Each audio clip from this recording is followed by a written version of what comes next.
আমি বলি যদি আবার প্রবাসে কিছু যারা আছে ইউরোপে গেছে ওরা আমাদের হয়তো অন্য মাইন্ডে নিতে পারে আমার কথাগুলো।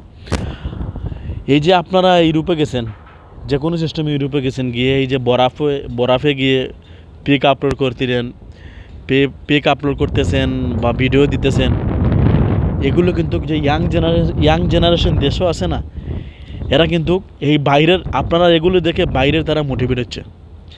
আমি ওটাই মেসেজ দিব ইয়াং জেনারেশন যারা আছে, লেখাপড়া করেন, দেশে কোনো চাকরি লোন বা দেশে কোনো ব্যবসা করেন।